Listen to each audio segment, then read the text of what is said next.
정보가 있는 시사 토크쇼 장윤선의 팟짱. 불교에 대해서 하나도 모르는 필자가 금강경을 주문처럼 외우는 엄마에게 그 뜻을 말해주고 싶어서 책을 썼습니다. 제목은 팔순노모를 위한 금강경 해설.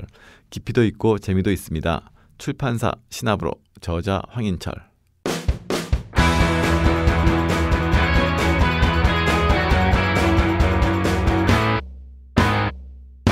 색깔 있는 인터뷰.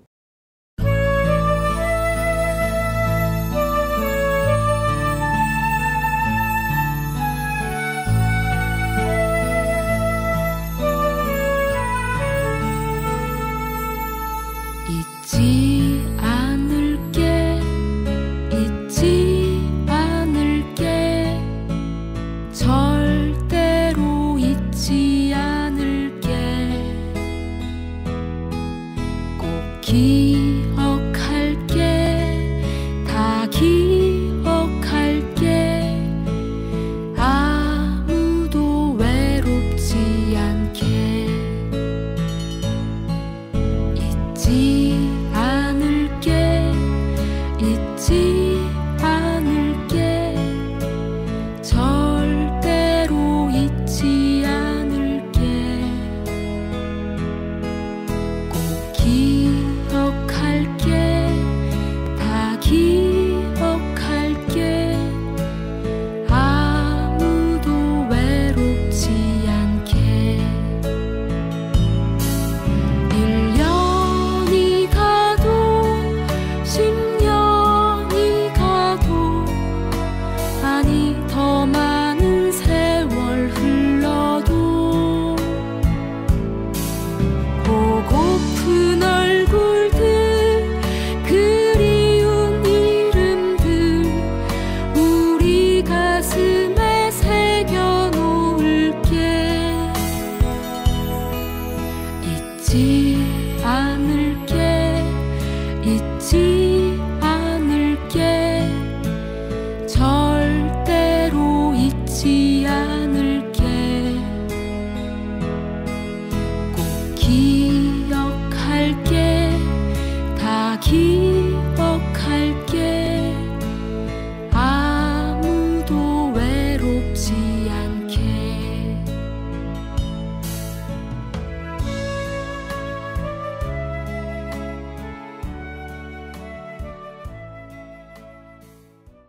색깔 있는 인터뷰 시작하겠습니다. 여야는 지난 6일 세월호 참사 이후 265일 만에 희생자들과 피해 지역에 대한 배상, 보상, 위로금 지원 등의 내용을 중심으로 한 이른바 4.16 세월호 참사 피해 구제 및 지원 등을 위한 특별법에 최종 합의를 했죠. 이 특별법, 유족들은 어떤 견해인지 오늘은 세월호 가족대책위 법률 대리인을 맡고 계신 박주민 변호사님을 통해서 자세한 말씀 들어보도록 하겠습니다. 박 변호사님 어서 오세요. 예, 안녕하십니까. 새해 복 많이 받으시라고 새해 얘기를 복 많이 하겠습니다. 받으십시오. 예. 새해는 저희가 어제 전화로 잠깐 집시법 관련해서 여쭙고 예. 처음 대면하는 인터뷰는 처음인 것 같습니다. 올해는 정말 박 변호사님이 거리에서 보내는 것보다는 사무실에서 계시는 날이 좀 더 많았으면 좋겠다는 생각이 들어요. 지난 한 해 돌이켜보니까 스튜디오 말고는 제가 박 변호사님을 계속 길거리에서 인터뷰를 했어요. 국회 앞 농성장, 그 광화문 농성장, 그리고 청운 효자동 농성장. 계속 농성장에서만. 그죠? 예, 올해는 좀 사무실에 있고 법정에도 좀 나가고 그러려고요. 그래서 지금 뭐 이런저런 관심 있는 사건들에 좀 참여도 좀 해보려고 하고 네. 또 사건들을 맡으려고도 좀 하고 있습니다. 네. 265일. 저희 생각해 보니까 봄, 여름, 가을, 겨울 이렇게 다시 또 봄을 기다리면서 이 방송을 하고 있는 건데요. 1년이 다 되어 가고 있는 이런 상황인데요. 합의를 하긴 했습니다. 자, 우선 이 특별법에 대해서 특히 최근에 이 배보상 합의와 관련해서 여러 가지 말들이 좀 나오고 있는데요. 유족들 좀 어떤 입장이신가요? 전체적으로는 지금 이번에 합의된 이 배보생에 관련된 특별법, 네. 진상규명에 대한 특별법이 있고 이제 배보상에 대한 특별법이 있게 되는 거죠. 네. 배보상 특별법의 내용에 대해서 이제 크게 만족은 못하고 계신 상황이에요. 그것은 여러 가지 가족분들의 그 요구가 있었지만 그런 것들이 지난번 그 진상규명 특별법처럼 네. 제대로 반영이 좀 안 됐기 때문이죠. 네. 예. 그냥 보기에는 1,200억 원 정도가 지원된다. 이렇게 다들 기사를 썼거든요. 그렇죠. 네. 기사는 뭐 1,200억 대는 국민 성금이 그렇습니다. 아마 이제 나눠질 것이다라는 네. 얘기. 그리고 네. 그것보다도 더 크게 단원고 2학년 재학생들은 대학 특례 입학을 할 수 있게 됐다. 그렇죠. 예, 이런 네. 보도들이 많이 나왔죠. 정원의 특별 전형을 실시할 수 있도록 했다. 예, 예. 그렇습니다. 굉장히 다양한 내용들이 나왔는데 하나하나 좀 뜯어보도록 하죠. 자, 우선 그 금액과 관련해서 배상 보상이 있는데 예. 이 정부가 위로금을 지원하는다 이렇게 결정을 했는데요. 네. 이게 좀 그 정부 차원에서 지원되는 것이 아니라 국민 성금을 기반으로 해서 지원을 한다 이런 얘기인가요? 이걸 예. 좀 어떻게 해석을 해야 됩니까? 그러니까 배상 네. 이 부분부터 좀 먼저 말씀을 드려야 되는데요. 네. 어떤 분들은 세월호 참사 그 희생자 또는 피해자분들에게 국가가 배상한다는 것에 대해서도 크게 반발하시는 분들이 계세요. 왜 우리 세금으로 배상을 하는 거냐 네. 이렇게 얘기를 하시는데 국가가 뭔가 잘못한 일이 있으면 국가 배상을 하게 되어 있습니다. 이건 당연한 거고요. 국가 배상 책임이 있는 거죠. 예, 세월호 참사만의 문제가 아닙니다. 계속 그렇게 해왔고 앞으로도 그렇게 해야 됩니다. 네. 국가가 뭔가 잘못을 했음에도 불구하고 어떤 배상 책임이 인정이 안 된다면 정말 국가가 막 나가게 되겠죠. 여러 가지를 고려해서 그런 어떤 국가 배상 제도라는 걸 만든 것입니다. 네. 그렇기 때문에 마치 세월호 참사만 국가가 배상하는 것처럼 그렇게 생각하시면 안 됩니다. 네. 그래서 국가 배상을 하는 거고요. 그거는 이제 국가가 어떤 이런 배상금의 전액을 또 하겠다는 게 아니에요. 네.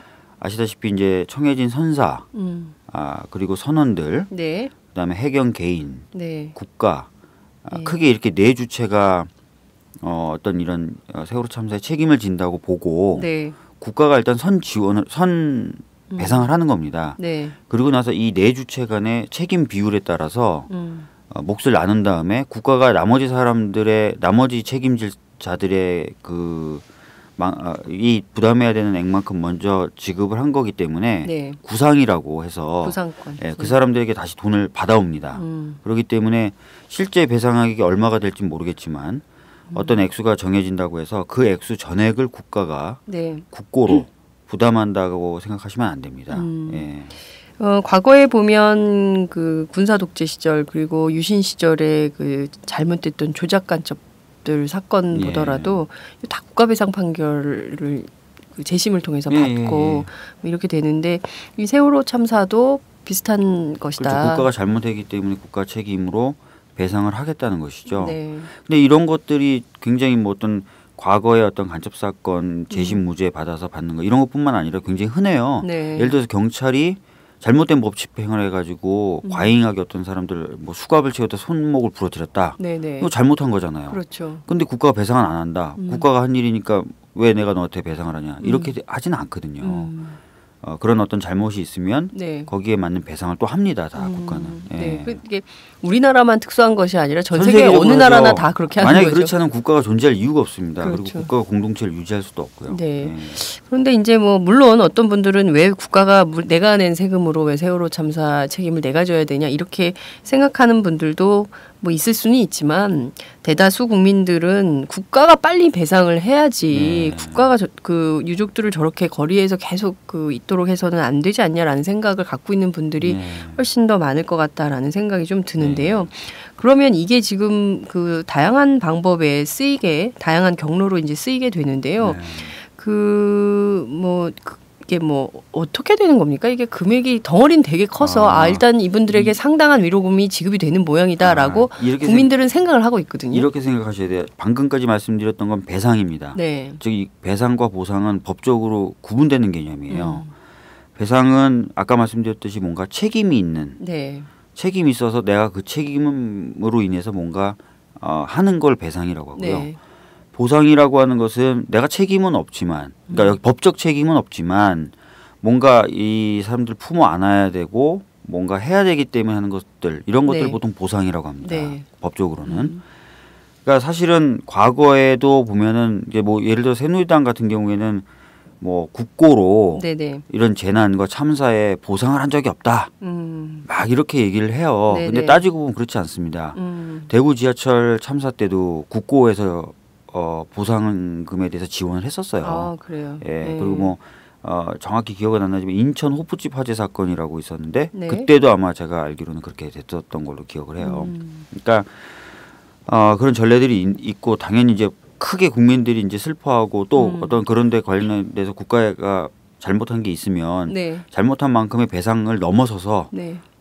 국가가 공동체로 이 사람들 다시 끌어들이기 위해서 잘못한 부분에 따른 배상을 넘어서서 네. 보상을 해오는 게 관례였단 말이에요. 그래서 이번에도 사실은 국가가 그렇게 세월호 참사의 피해자 그리고 네. 피해자 가족분들을 품어안는 자세를 보여주기 위해서 배상이라는 게 애초부터 논의가 됐었어요. 네. 근데 새누리당 쪽에서는 보상은 절대 안 된다. 배상은 모르겠는데, 즉 책임 있는 부분에 대한 배상은 모르겠는데 네. 왜 우리가 보상까지 해야 되냐? 전례가 없다. 분명히 아까 말씀드렸듯이 전례가 있는데도 불구하고 계속 전례가 없다는 말을 하면서 누가 그런 얘기를 그렇게 하는 겁니까? 새누리당. 주로 주호영 정책위 의장이 주호영 정책위 네, 의장이 그런 얘기를 많이 하는군요. 했었죠. 네. 이분도 법률가 아닙니까? 법률가신데 네. 아마 제 생각에는 지역구도 그 네. 대구 경북 쪽인 것 같은데 대구 지하철 참사 때 분명히 보상한 사례가 있는데 네, 그것을 국고가 나간 적이 있죠. 없다고 얘기하면서 이렇게 하는 거는 왜 그렇다고 봐야 됩니까? 글쎄요, 그 속마음까지는 제가 잘 모르겠지만 아마 세월호 가족분들이 이뻐 보일 리가 없겠죠. 뭐 굳이 뭐 더 챙겨줘야 된다 이런 생각이 없겠죠. 네. 그래서 하여튼 보상을 그래서 배상뿐만 아니라 보상도 해야 된다라는 얘기가 계속 있어 왔어요. 이 네. 얘기는 작년부터 뭐 가족분들 입으로가 아니라 뭐 네. 야당이나 시민사회단체 쪽에서 계속 보상도 해야 된다라는 얘기가 있었고 네. 그런데 이제 아까 방금 말씀드린 것처럼 새누리당 쪽에서는 보상은 안 된다. 전례가 있었음에도 불구하고 전례가 없었다라는 이유를 자꾸 들면서 네. 보상은 안 된다라고 해서 최종적으로 타협된 이름이 특별 위로금을 주겠다. 그러면 위로 지원금을 주겠다. 보상이 아니라. 예. 특별 위로 지원금 이거는 뭔가요? 그러면 그러니까 보상이라는 말을 쓰기 싫은 거예요. 거죠? 예. 그래서 막 말을 만들어낸 거죠. 네. 그래서 위로 지원금을 주겠다라고 했는데 그럼 위로 지원금을 명칭이 어쨌든 국가가 뭔가 책임 좀 더 네. 책임지는 모습을 보여주는 것 같아서 명칭이 중요한 게 아니니까요. 네. 그리고 액수도 중요한 게 아니거든요. 네. 하여튼 뭔가를 더 품어 안으려는 어떤 모습을 보여준다고 해서 괜찮다고 생각했는데 이제 또 문제가 되는 게 그 재원을 어떻게 할 것이냐인데 네. 어디서 재원을 마련할 거냐. 국가가 해준다면 사실상 국고로 주는 게 맞겠죠. 그렇죠. 대구 지하철 참사나 이런 것처럼. 네. 그런데 성금을 쓰겠다는 거예요. 성금? 네, 국민성금. 국민성금을 쓰겠다는 거예요. 그 재원으로. 지금 언론에 보도되고 있는 1,200 몇십억이라고 얘기하는 네. 건 국민성금입니다. 그 사회복지 공동기금 모금회 등 네. 한 10몇 군데에 모여있는 성금의 액수가 그 정도 돼요. 네. 세월호 사건 당시 국민들이 냈던 성금이라는 성금이죠. 거죠. 예. 네. 근데 사회복지 공동기금 모금회 같은 경우에는 그런 어떤 성금을 쓸 때 막 회의를 하고 막 이래서 정해서 쓰게 되는데 네. 하여튼 그 성금을 재원으로 하겠다는 거예요. 그러면 제가 봤을 때 네. 이름도 보상이 아닌데다가 네. 재원도 국고가 아니에요. 네. 그럼 과연 국가가 책임을 안 지는 거죠. 그렇죠. 뭔가 품어내려는 네. 노력을 하는 거냐. 그게 아니라 정말 닦아놓고 얘기하면 국가가 이미 이제 1, 2, 3 정장도 기소되고 할 정도로 국가가 책임이 있잖아요. 네. 그리고 진도 VTS 근무했던 사람들 다 기소되고. 그렇습니다. 그러니까 국가가 예. 잘못했으니까 잘못한 부분까지만 네. 딱 배상 깔끔하게 딱 하고 내가 너희들 더 품어 안으려는 노력은 안 하겠다. 원래 관례대로 민법에 따라서 인정되는 만큼만 너희들 받아라. 라는 얘기를 지금 하고 있는 거라는 거죠. 그래서 국가가 뭔가 이 피해자들을 품어 안으려는 노력을 안 하고 있다. 이게 지금 생때 같은 아이들이 수학여행 가다가 이렇게 때로 그 끔찍하게 죽음을 맞이한 것을 온 국민이 지켜봤는데 그거에 대한 진상조사도 그렇게 난리를 피우더니 결과적으로 배보상 문제에 대해서도 국가가 굉장히 이런 식으로 그 박약하게 나와도 되는 건지 참. 그러니까 저 같은 경우 더 화가 나는 게 네. 작년에 진상규명특별법 관련해서 한참 논의가 있을 때 네. 아시겠지만 뭐 심재철 의원이나 이런 의원들조차도 막 카톡으로 네. 여러 가지 마타도를 그렇습니다. 뿌렸었잖아요. 예. 그때 얘기 나온 게 뭐예요? 배보상 엄청나게 받을 것처럼 네. 막 새누리당이나 정부가 배보상 엄청나게 해줄 것처럼 그런데 그렇죠. 왜 저 사람들 저렇게 진상규명 얘기하고 있냐. 배보상 먹고 떨어지지. 이런 얘기를 계속 돈 썼단 먹고 말이에요. 떨어지려고 돈 때문에 저런다라는 네. 거 아니었어요? 진상규명이 목적이 아니라. 그것뿐만 아니라 새누리당도 네. 특별 진상규명 좀 대충 하고 빨리 배보상 논의하자. 그랬었죠. 빨리 해서 뭐 팍팍 주겠다. 뭐 네. 이런 식이었단 말이에요. 네. 그래서 저희 가족들 당연히 안 받아들였죠. 네. 웃기는 소리 하지 말아라. 근데 실제로 내용을 까보니까 뭐 그 말조차도 거짓말이었다는 거죠. 예. 근데 다시 거듭 말씀드리지만 액수가 중요한 게 아니라 자세의 문제라는 건데 보상이라는 거 단어도 쓰기도 싫다. 국고에서는 한 푼도 사실 안 나가게 하고 싶다라는 것들을 너무 보여줘 왔단 말이에요. 네. 그러니까 가족분들로서는 와 국가가 진짜 우리에 대해서는 정말 책임지려고 하지 않는구나. 우리를 품어 안으려는 마음이 정말 없구나라는 느낌을 강하게 받으신 거죠. 이 부분에서. 네. 저라도 그럴 것 같아요. 이게 말씀하신 대로 부모 입장에서는 그리고 또 가족을 잃은 그 희생자 또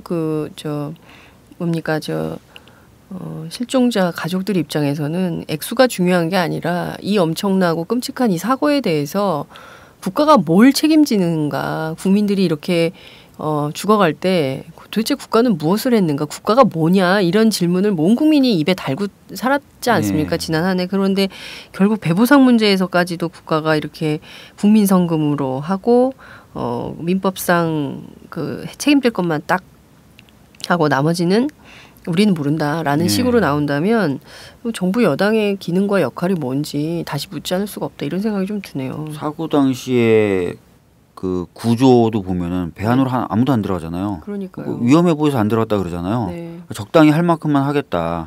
실종자 수색 과정에서도 실종자 가족분들이나 그 희생자 가족분들이 얼마나 야 너희들 정말 너무 대충 하는 거 아니냐. 이미 다 뒤져서 나올 수 없다고 한다고 자신 있게 떵떵거렸던 데서 수색 종료하기 며칠 전에 황지연 양 나왔잖아요. 네. 정말 누가 봐도 엉망으로 수색 다 해놓고 지금 인양도 안 하겠다 그러고 배보상? 야 배보상 뭐 딱 민법에서 주는 것만큼만 받고 나머지는 국가에서는 뭐 너희들 품어 안으려는 노력 같은 거 의지조차도 없다야. 이렇게 딱 대놓고 하는 모습들이 어떻게 보면 일관되고 그 일관되는 것이 참 저희들이 봤을 때 섬뜩하다는 거죠. 끔찍하죠. 네, 네. 정말 이런 자세를 보이는 정부 여당을 믿고 우리 국민들이 살 수 있는 건가라는 아주 착잡한 심정이 좀 드는 상황인데요.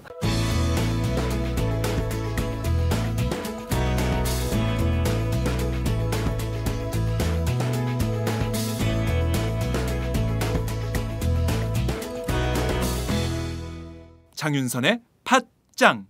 언론도 참 여기에 같이 춤추는 것 같아요. 이런 정부 여당의 뜻에 특히 이제 그 이른바 공중파 언론이 그런 것 같은데요. 자, 우선 우리나라 국민들이 제일 예민한 게 대학 입시 아닙니까? 그렇죠. 네.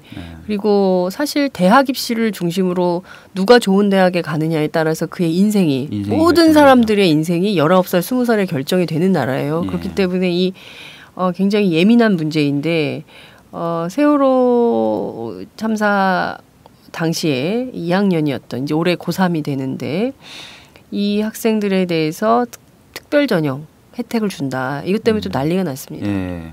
사실은 뭐 여러 매체들이 이번 특별법 합의가 되자마자 보도를 하면서 대학 특례에 초점을 맞춰서 보도를 했어요. 그런데 이제 연합이라든지 국민일보 같은 경우에는 이 대학 특례에 대해서 보도를 하면서도 네. 이 그 내용에 대해서 상세히 좀 밝혀주고 네. 가족들의 인터뷰 같은 것들을 따면서 균형을 좀 맞춰줬어요. 네. 무슨 얘기냐? 지금 이 법에 담길 대학 특례는요 네. 확정적으로 보장되는 게 아니에요. 각 대학의 자율에 그래요? 맡겨져 있습니다. 저는 당연히 다 특례 입학하는 건 줄 알았어요. 아니요.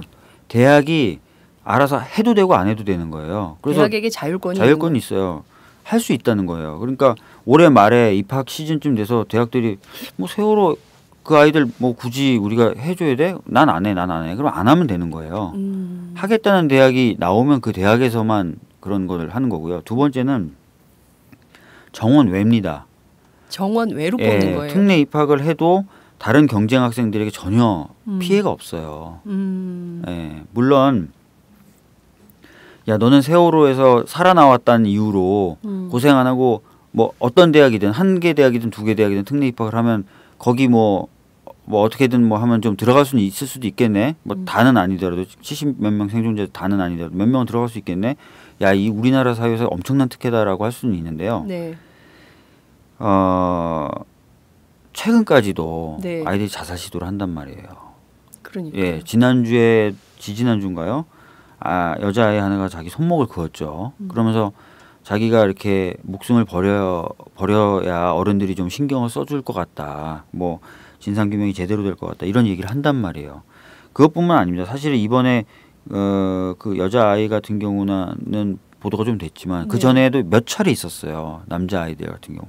스스로 목숨을 끊으려는 시도를 아이들이 하고 했었던 그런 것들을 지금 가족분들은 쉬쉬하고 있었는데 한번 보세요. 그렇게 지금 정신적으로 고통받고 있는 아이들을 억지로 경쟁선상에 끌어다 놓고 야, 너 나하고 똑같이 경쟁해 라고 하는 것 그것만이 정의인가 그것만이 정의인가를 한번 생각해 보셔야 돼요.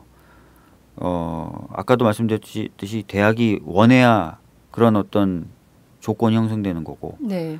또 그런 조건이 형성돼서 대학 특례 입학을 했다 하더라도 다른 경쟁 학생들에게 전혀 피해가 없는데 그런 상황에서조차 이렇게 심하면 7군데 이상씩 병원에 다니는 이런 애들 매일 정신병 치료 약을 먹는 이 아이들을 억지로 동일한 경쟁선상에 끌어다 놓고 자 너도 이제 똑같이 경쟁해야만 정의야 라고 얘기하는 게 진짜 정의인지 저는 잘 모르겠어요. 네. 네. 근데 하여튼 이거를 굉장히 크게 보도하는 거예요. 다른 내용도 많고 오히려 네. 가족분들이 생각하기에 부족한 점들도 많고 문제점도 많은데 그런 내용은 안 하고. 그러니까요. 가족분들에 대한 그 멘트가 굉장히 부족하더라고요. 제가 그렇죠. 이번에 그 박 변호사님 인터뷰를 하려고 자료 정리를 하는데 스크립트를 쭉 보는데 가족 멘트가 없는 거예요. 그냥 여야 정치권 합의, 그다음에 여야 의원들 얘기까지 있고 유족들의 입장이 어떤지에 대해서는 거의 소개조차 잘 안 되는 것 같다는 생각이 좀 들었는데요. 왜 그런가 했더니 지금 좀 의문이 살살 풀리기는 하는데 경쟁을 부추겨야 네. 그 악마화할 수 있거든요. 그렇겠죠. 세월호 가족들이 이 지배 계급이라고 해야 됩니까? 네. 그 정부 여당 혹은 뭐 그들의 그 춤추는 언론의 입장에서 볼 때는 불편하고 빨리 좀 어떻게 치워버리고 국민들이 볼 때 좀 아유 저 사람들 좀 이렇게 그만하지 왜 이렇게 요구사항이 많아 네. 이런 집단으로 만들고 싶은 거 아닌가라는 생각이 좀 드는데요. 아이들이 그런 정도는 굉장히 심각한데 이게 좀 치료를 좀 국가적 차원에서도 해야 되는데 그래서 트라우마 센터도 하는 건가요? 네. 지원하겠다라는 입장을 낸 건가요? 트라우마 센터를 건설하기로 했어요. 네. 근데 애초에 이 트라우마 센터에 대해서는 뭐 경기도지사 남경필 네. 씨도 이제 출마하면서 이제 공약을 막 하고 막 그랬었었는데 이게 이제 세월호 참사 피해자들만 진료받는 데가 아닙니다. 여러 가지 재난이나 네. 참사 또는 뭐 사고에 의해서 트라우마가 생긴 분들은 전국에서 다 와서 진료를 받는 곳이에요. 그래서 당연히 국립으로 네. 될 줄 알았는데 네. 아 국립이 아니에요? 그런데 이제 그 결과적으로는 굉장히 이제 그 결과적으로 굉장히 이상하게 됐는데요. 네. 처음에는 이제 국립으로 뭐 새누리당 쪽에서도 얘기하고 또 다들 그렇게 요구를 했고 그렇게 되는 줄 알았는데 네. 안 된다는 거였죠. 또 협상 과정에서 새누리당은 그래서 뭐 안산에서 지자체에서 해라 막 이렇게 막 되다가 네. 결과적으로는 설립은 국가가 하고 운영은 국가와 안산이 뭐 반반 비용을 대는 걸로 그렇게 됐어요. 근데 전국에서 와서 진료를 받고 위치가 안산에 있다 뿐인데 네. 이걸 국가가 책임을 전적으로 지는 게 아니라 정말 그 재원이 약한 안산 쪽의 운영비의 절반 가깝게를 대라고 얘기하는 것 자체가 네. 참 이것도 역시 좀 되게 굉장히 재밌더라고요, 이 발상이. 네. 예. 그 판교 테크노밸리 사고도 그렇지 않습니까? 이게 성남에서 사고가 난 거니까 성남시가 해라라고 하는 차원에서 성남시에서 그걸 맡아서 이제 뒤처리까지 하고 있고 이런 건데요. 아, 국가가 어떻게 이런 결정을 내릴 수 있을까 싶어. 이렇게 통 크게 국가답게 네. 전국에서 모든 사람들이 와서 치료를 받는 트라우마 센터면 안산 말고 동네마다 하나씩 지어야 되는 거 아닙니까? 그러니까 뭐 사실 그런 부분에 있어서는 더 신경 써야 되겠죠. 네. 그러니까 심리 구조를 좀 보면 이런 데 쓰는 돈은 아까운 거예요.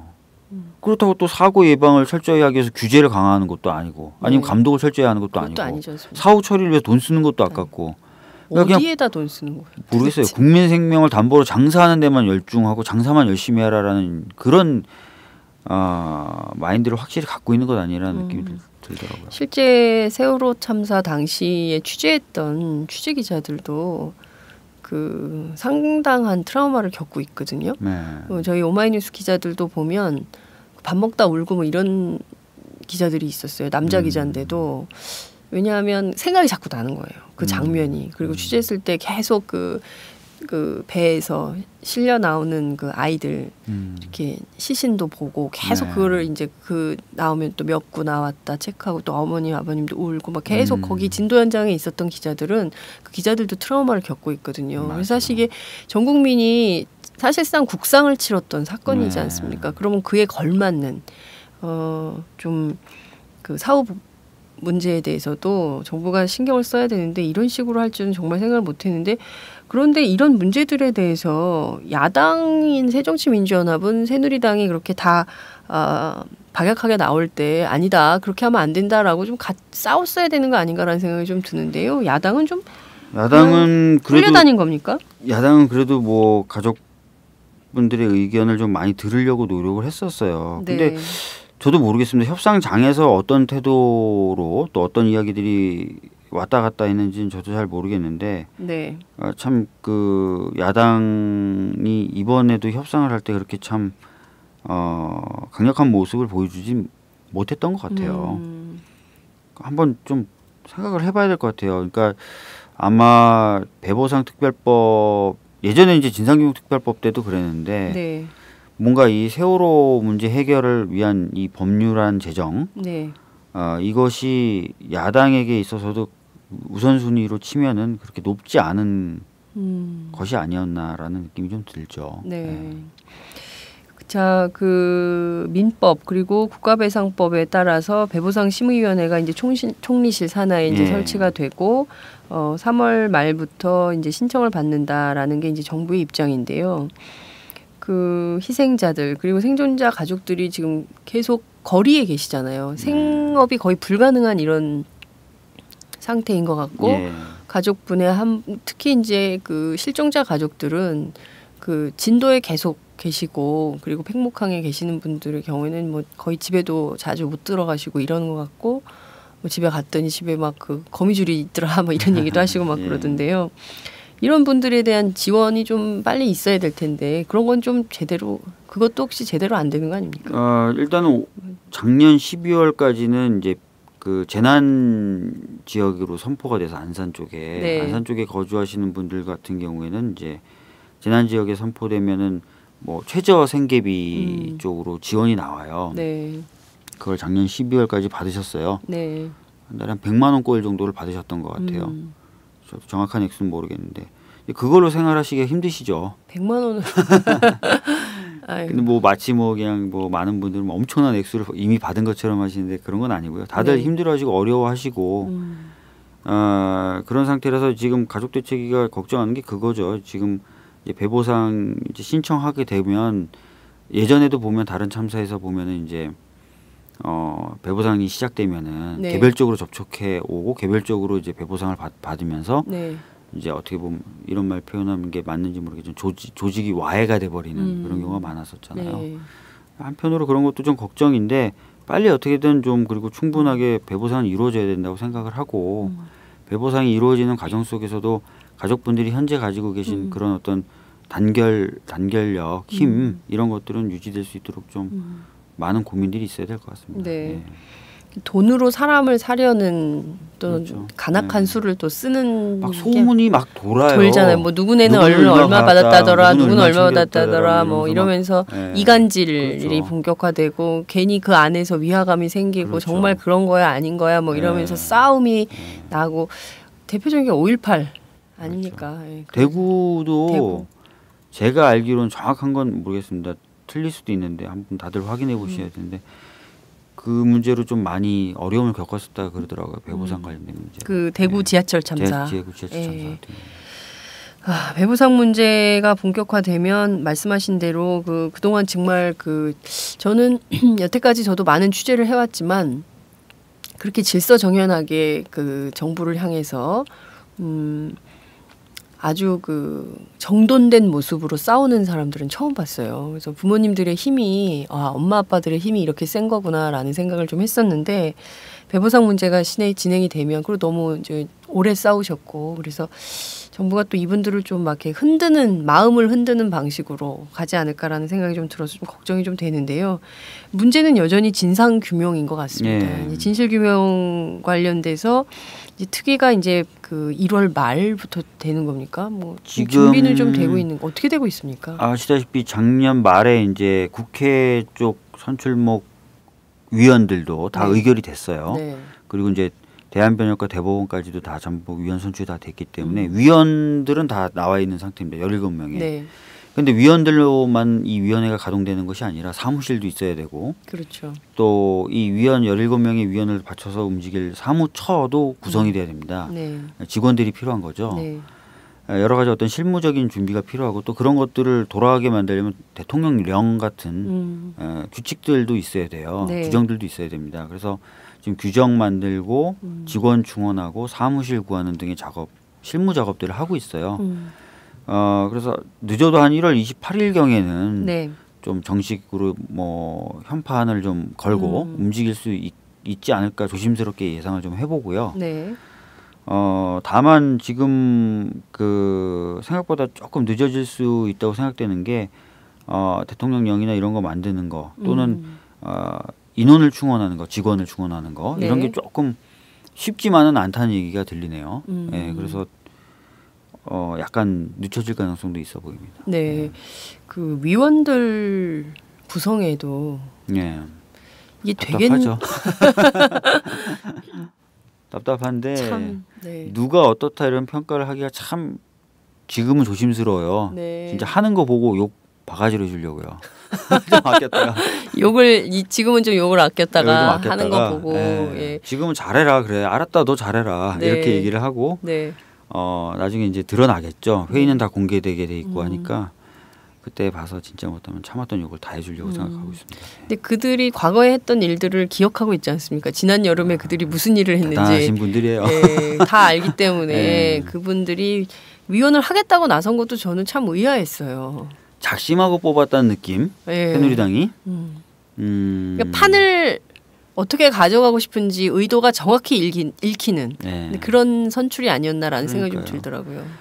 그러니까 저는 아까 저도 자꾸 이제 음모론자로 제가 빠지면 안 되는데 대학 특례 이런 거에 대해서 막 보도하고 이렇게 해서 가족분들 힘을 빼려는 시도를 하는 게 네. 진상규명하고도 당연히 연결돼 있다고 생각해요. 특히 특위 활동이 이제 시작이 되잖아요. 네, 네.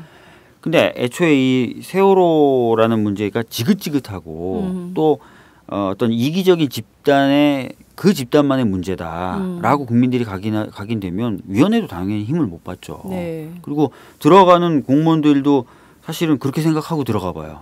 내가 이거 진짜 가라니까 가지. 내가 이 나쁜 사람들 위해서 내가 진상조사를 해야 돼? 이런 마음으로 갖고 가봐요. 네. 일을 열심히 하겠어요. 일하는 척만 하겠죠. 그러니까 네. 여러 가지 노림수가 있는 것 아닌가라는 생각도 들더라고요. 예. 네. 결국 그 박근혜 정부의 최대 참사, 최악의 참사 이 세월호 사건의 진실 규명을 신용만 하고 말려는 방식으로 여러 차원에서 이렇게 좀 들어오는 거 아닌가라는 의문도 네. 갖게 되는데요.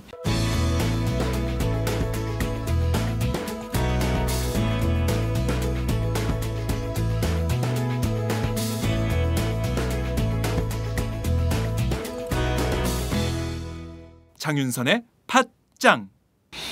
그래도 진실규명위원회에서 이제 1월 28일 날 출범을 하면 제일 좀 어떤 것부터 좀 시작을 해야 된다고 좀 조언을 하고 싶으세요? 그동안 세월호 참사 관련돼서 뭐 현장 취재도 많이 다니신 걸로 알고 있는데. 진상규명 과제는 정말 사고 발생 시점부터 그러니까 발생 원인부터 시작해서 네. 모든 부분에 널려 있죠. 원인, 그다음에 발생한 이후에 구조가 안 됐던 점, 그 이후의 수습 과정이나 수색 과정, 언론에 대한 통제, 가족들에 대해서 그 억압하는 거라든지 네. 부당한 대우를 한다든지 뭐 심지어는 저는 이런 것도 한번 조사해 보고 싶어요. 네. 만약에 이제 그분 의견을 전달할 기회가 있으면 좀 말씀드리고 싶은데 작년 여름 무렵에 막 저희가 그런 고민을 했었어요. 엄청난 마타도어가 이게 자연스러운 건가? 이런 의심도 좀 들었었단 말이에요. 네. 거의 동일한 내용의 마타도어가 조직적으로 유포되고 있는 것을 보고 네. 이거 자연스러운 거 아닌 것 같다라는 느낌을 많이 가졌었거든요. 네. 그리고 많은 기자분들도 그런 혐의를 가졌었고요. 예. 그런 부분들도 사실은 좀 한번 조사가 될 필요가 있다고 생각해요.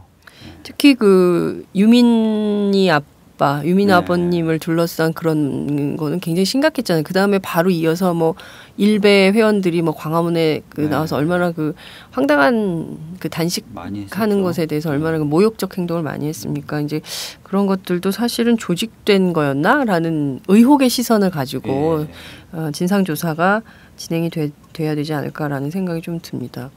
저희가 얼마 전에 그 동거차도에 기자가 갔다 왔어요. 예. 그리고 거기 현장을 계속 아이들이 보고 싶어서 오시는 아버님 같이 이제 저희가 인터뷰도 하고 그 어선주 그 동거차도에서 이제 그 어업을 하시는 그 선주 한 분하고 저희가 이제 인터뷰를 했었는데 그분은 참 해경을 믿은 우리가 바보였다. 그리고 박근혜 정부가 구해줄 거라고 생각했던 우리가 바보였다. 이제 자책 모드로 돌아간 거죠. 그 바다에 그냥 노란 부표만 여기가 참사 현장이다라는 정도를 알릴 수 있는 그런 정도만 띄워놓고 지금 그 바다는 고요한 뭐 이런 상태고 또 진도의 팽목항에 여전히 실종자 가족분들 그 현장을 떠나지 못하고 계시는 이런 상황인데 인양 문제는 좀 어떻게 되는 겁니까? 인양 문제는 지금 TF팀 기술검토 TF팀이 꾸려져서 지금 그 여러 가지 그 자료들을 조사하고 분석하고 있어요. 네. 인양이 가능하냐? 또 인양이 가능한데 어떤 방법을 써야 되느냐? 네. 뭐 이런 것들에 대해서 지금 기술 검토를 하고 있고 그 기술 검토 결과물인 보고서가 2월 말쯤에 나올 예정입니다. 네. 그러면 그 보고서를 가지고 중대본에서 3월 말 정도까지 인양 여부에 대해서 결정을 하게 될 겁니다. 네. 그래서 뭐 인양이 되려면 일단은 그 전문가들이 만들어내는 그 보고서가 인양이 가능할 뿐만 아니라 여러 가지 어떤 비용 문제나 이런 것들도 무난하다라는 식으로 좀 보고서가 나와야 되겠죠. 네. 그다음에 그 보고서를 가지고 또 중대본에서 인양하는 쪽으로 결정을 해줘야 되는 거고요. 그 새누리당 김진태 의원을 비롯한 그 새누리당 의원들은 돈 든다. 그냥 놔둬라. 네. 이런 주장도 하거든요. 유족들은 좀 그래요. 어떤 입장입니까? 그런 의견에 대해서. 유족분들은 인양에 대해서 사실은 인양은 두 가지 의미가 있다. 하나는 실종자들의 수색의 한 방법으로서의 의미가 있고 네. 다른 하나는 지금 뭐 검찰은 뭐 무리하게 증톤을 해서 과적을 한 다음에 그 보건성이 약화된 상태에서 대각도 변치면서 쓰러졌다. 네. 원인을 그렇게 잡고 있고 타당할 수도 있는데요. 네. 그래도 지금 뭐 여러 가지 확정되지 않은 요소들이 있으니까 그런 어떤 결과가 당연하다고 믿기에는 네. 선체를 확인해 봐야 된다는 거예요. 네. 그러니까 진상규명으로서의 의미가 있다는 거죠. 인양이. 두 가지 의미에서 인양은 반드시 돼야 된다는 거고요. 당연히 이제 비용이나 이런 것들도 가족분들도 걱정하시는데 그래도 이런 좀 마음을 가지고 계세요. 진짜 세월호 참사 이전과 이후가 달라져야 된다고 사람들이 생각을 했던 게 돈보다는 사람을 우선해야 된다. 그렇죠. 사회가 좀 그런 방향으로 조금씩 가자. 조금씩이라도 예. 가자라는 그런 느낌들을 가지셨던 건데 지금 이 인양 문제에서도 야, 실종자를 그래도 찾아서 가족분에 돌려주는 게 더 중요하지. 돈이 좀 더 들더라도 네. 바로 이런 마음을 먹고 인양을 하는 것 이것이 바로 아까 말씀드렸던 돈보다 사람이 중요한 사회로 가는 하나의 첫 걸음이 될 수 있다고 생각해요. 네. 제가 예전에 택시 타고 가면서 라디오를 하나 들었는데 네. 적절한 비유인지는 모르겠어요. 근데 미군은 미군 유해를 어떤 식으로든 찾는데요. 돈이 아무리 들건 어떤 어려움이 있건. 네. 그 라디오 방송에 나왔을 때 택시 기사분이 거봐 이렇게 해야 정말 열심히 하고 소위 말하는 충성이라는 걸 하지. 네. 이런 얘기를 하셔서 저는 그때 애국이라는 거에 대해서 제가 그렇게 막 편면적인 걸 별로 안 좋아해서 그랬는데 이런 생각도 드는 거예요. 좀 정말 뭔가 돈보다 사람이 더 중요하다는 걸 좀 정부가 좀 보여주고 네. 우리 국민은 우리 국가가 끝까지 좀 책임진다는 걸 좀 보여주고 네. 하면 얼마나 좋을까. 이번 참사를 계기로 그것 중에 하나가 진짜 인양을 하는 것 아닌가 이런 생각이 들더라고요. 말씀하신 대로 정말 그럴 때 애국심이 생기는 거죠. 네. 그 박근혜 대통령 최근에 뭐 영화 국제시장에서 부부싸움 하다가도 그 저 애국가가 나오니까 뭐 국기에 대한 경례를 하더라. 그런 애국심 어디 갔냐 뭐 이런 식의 얘기를 선생님이 그런 얘기를 했어요. 예. 그래서 미치겠다. 참 화제가 됐어요. 네. 예. 아니 뭐 애국심이 어디 갔냐? 어? 그 부부싸움 하다가도 부부싸움 하다가 국기에 대한 경례하는 게 정상적인 사회입니까? 저는 그게 의문이에요. 네. 그게 좀 이상한 사회죠. 그 비정상적인 사회죠. 그리고 그런데 그 국가는 대통령은 국민들에게 애국심을 요구하는데 국가는 국민들에게 무엇을 하고 있냐는 그러니까요. 거죠. 예. 국가가 국민들한테 성의를 다할 때 당연히 애국심은 생기는 건데 그 국가가 국민들한테 아무런 것도 하지 않으면서 니네는 애국심이 없어 이렇게 하면 멍미 네. 이렇게 아니, 되는 뭐 게 아닌가 사실 싶습니다. 이거잖아요. 부모라 하더라도 네. 자식을 막 내버려 두고 신경 안 쓰고 막 그러는데 네, 그럼 그렇죠. 당연히 그 자식이 부모를 막 사랑해야 됩니까? 맞습니다. 그래서 막 학대를 막 당해야 돼요? 그건 아니잖아요. 그렇죠. 아니 그리고 당장 네. 그 학대하는 부모가 밉지 그러니까 사랑스럽진 않죠. 네. 예. 부모님 성격을 좀 바꿔보고 싶지 않을까요, 아이들 생각에는? 그럴 것 부모님 같아. 좀 바꿔야 되겠다. 우리 부모님을 좀 바꿔야 네. 되겠다라는 생각을 좀 그러니까 개기고 대드는 거죠. 그러니까요. 아이들이. 네. 그런데 참 이게 끔찍한 것 같습니다. 앞서 말씀해주신 대로 세월호 전과 세월호 후는 분명히 달라야 된다라는 것도 박근혜 대통령이 한 얘기입니다. 그럼요. 예, 그리고 아니 실종자들 최후까지 책임지겠다, 끝까지 책임지겠다. 이것도 박근혜 대통령이 한 얘기고요. 그렇습니다. 뭐 진짜 그 유가족분들에게 어떠한 뭐라 그럴까요, 그 상실감 같은 거 없이 철저히 진상규명하겠다. 이것도 대통령이 한 말이고. 그러니까요. 그 말들 다 어디 간 겁니까? 애국심 어디 갔냐 하면은 저는 그 말들 어디 갔냐고 묻고 싶어요. 네. 이 국면에서 박근혜 대통령 계속 이렇게 무시 전략으로 간다면 결국 우리 사회는 돈보다 사람이 아니라 사람보다 돈인 사회로 세월호 전과 하나도 다를 거 없는 네. 그런 사회로 가는 거 아닙니까? 과거에 이제 참사가 계속 발생되는 원인을 분석한 어느 학자분이 그러시더라고요. 처벌 수위를 한번 보라고. 굉장히 말단들만 처벌되고 끝나요. 깃털만. 네. 그러면 제도를 변화하려는 욕구나 요구 또는 뭔가 이래선 안 되겠다는 욕구나 요구의 크기가 작아질 수밖에 없어요. 네. 아니 사장 입장에서는 저기 밑에 말단만 처벌되면 나는 계속 돈을 벌 수 있는데 나한테는 아무 피해가 없는데 왜 회사 제도와 방침을 바꿉니까? 사장이 처벌돼야 회사가 바뀌죠. 그렇죠. 그러니까 그런 식이었다는 거예요. 계속 분위기 쇄신용 뭔가 뭐 정부 부처 이름 바꾸기. 네. 뭐 이런 것만 캠페인성 몇 개 좀 하고 처벌 같은 거나 진상규명은 제대로 안 하고 네. 이런 식이 반복되어 왔기 때문에 참사의 근본적 원인들이 안 바뀌어 왔다는 거예요. 사회적 문화나 풍토도 안 바뀌고. 그렇습니다. 지금 세월호 참사 때 또 이러면 또 앞으로 그럴 수도 있어요. 네. 그 전문가의 지적이 굉장히 일리 있는 지적인 것 같고요. 그동안 괴물을 어쩌면 우리 국민들이 제대로 대응하지 못한 측면에서 만들어진 거 아닌가라는 생각이 자꾸 요새는 전 들더라고요. 그래서 제대로 된 돈을 벌더라도 사람이 살게끔 돈을 벌어야죠. 국민분들도 좀 그런 부분에 있어서는 생각을 좀 바꿔 먹으실 필요도 있을 것 같아요. 네, 그렇습니다. 생각해보면 다 연결이 돼 있어요. 뭐 조현아 사태 이거 그냥 쉽게 볼 수 없는 문제. 결국 내가 뭘 잘못했냐 이런 발언까지 나오지 않습니까? 뭐 복수하겠다 이런 동생이 그런 말도 하고요. 이게 지금 우리 사회가 굉장히 비본질적인 문제들만 가지고 늘 아랫사람들만 말씀하신 대로 하부 토대만 맨날 건드리는 방식으로 했기 때문에 본질적인 변화, 박근혜 대통령이 그렇게 좋아하는 적폐, 그 적폐 해소가 안 됐던 거 아닌가라는 생각이 좀 드는데요. 이번에 정부가 또 이런 식으로 한다면 유족들은 계속 싸울 수밖에 없겠네요. 가족분들은 그래서 이제 막 올해 어떤 식으로 행동을 하고 활동을 할 것인가에 대해서 고민이 많으세요. 그래서 지금 뭐 워크숍도 하시겠다 막 이러고 있고 여러 분과가 있는데 각 분과에서 올해 계획 같은 것들을 많이 내놓으려고 고민하고 계시죠. 뭐 모르겠습니다. 현실적인 아마 동력은 뭐 많이 약해질 수도 있는데 그래도 끊임없이 고민하고 노력하고 계시다. 이 말씀은 확실하게 드릴 수 있을 것 같아요.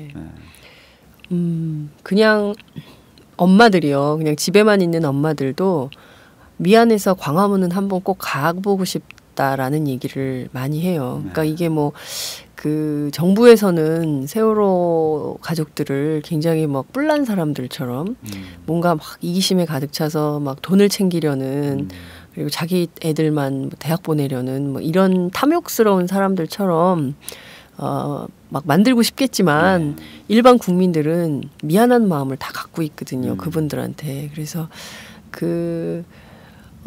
저는 이 문제가 우리 사회가 좀 한 단계 좀 진일보할 수 있는 큰 계기가 되는 사건이 되지 않을까라는 기대도 해보는데 박 변호사님은 그런 생각 안 드세요? 아니 저는 그랬으면 좋겠어요. 근데 가만히 있어서는 그렇게 자연스럽게 그렇게 되진 않겠죠. 노력을 해야 됩니다. 의식적으로. 사람이 자기 습관을 고치는 것도 보면은 그냥 되는 게 아니거든요. 그 어떤 자기가 나쁜 습관을 없애려고 계속 노력을 해야 되는 건데 그래서 결과적으로는 많은 시민과 국민분들이 동참해 주시고 움직여 주셔야 돼요. 그래야 사회가 바뀌겠죠. 그래서 이 세월호 참사가 저는 꼭 그런 계기가 됐으면 좋겠고 그렇게 되리라 믿습니다. 네, 그러면 어쨌거나 이달 말 1월 28일 이달 말경에 정식 출범하는 진상조사 특위부터 또 새로운 싸움이 시작이 될 수도 있겠다라는 생각이 좀 듭니다. 사실 지금도 뭐 계속 어떻게 보면 준비하는 과정 자체도 싸움의 연속인 것 같아요. 그나저나 이 가족을 잃은 분들이 위로를 받고 좀 그래야 되는데 그분들이 나와서 제대로 하라고 싸우고 외쳐야 되는 세상이니 이게 참 어떻게 해야 됩니까? 이놈 세상을 진짜 답답한 마음만 듭니다. 말입니다. 박 변호사님 저희 오늘 말씀 여기까지 듣도록 하겠습니다. 혹시 끝으로 꼭 하시고 싶으신 말씀 있으면 한 말씀 부탁드릴게요. 세월호 참사 이전과 이후가 달라져야 된다고 많은 분들이 생각을 하셨어요. 그리고 그 생각은 절대적으로 옳은 생각입니다. 아까도 제가 말씀드렸지만 돈을 벌더라도 사람이 살게끔 돈을 벌어야죠. 너도 나도 각자 위험해지면서 언제 죽어도 모를 사회가 되면서 돈을 버는 게 좋을까요? 왜냐하면 저희는 돈을 가져갈 수가 없어요. 죽으면. 그러니까요. 그렇기 때문에 돈이 무슨 필요가 있습니까? 죽게 생겼는데. 세월호 참사 이후의 사회, 즉 돈보다 사람이 중요하고 안전한 사회 만들어야 된다는 생각 정말 옳거든요. 그래서 그것을 위해서 조금씩만 더 잊지 말고 조금씩만 더 행동하고 그랬으면 좋겠습니다. 네. 올해는 박 변호사님을 꼭 사무실에서 법정에서 뵐 수 있었으면 좋겠습니다. 자주 출연하셔서 좋은 말씀 해주세요. 고맙습니다. 감사합니다.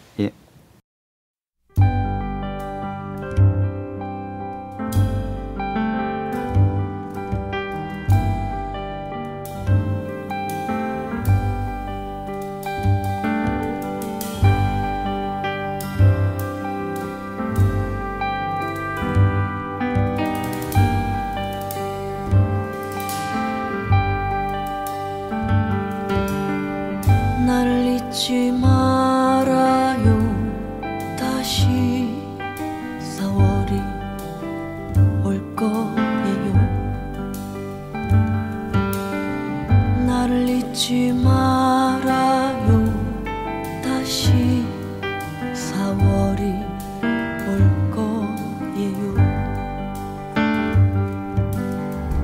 남쪽 바다 멀리 따뜻한 바람이 불어올 때 노래하며 올게요. 나 철부지 종달새 되어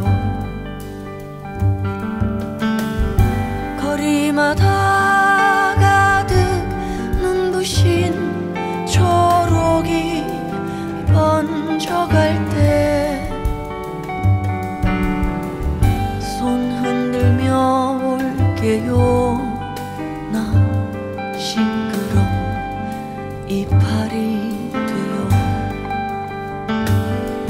푸른 하늘 종달새 지저귀면 날 맞아주세요. 푸른 거리 새잎이 춤을 추면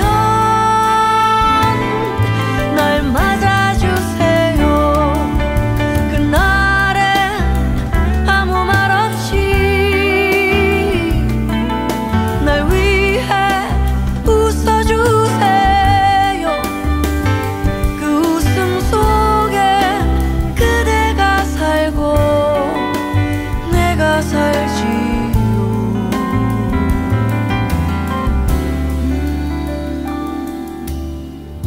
햇살 가득 4월이 올 때까지 그때 울지 말아요.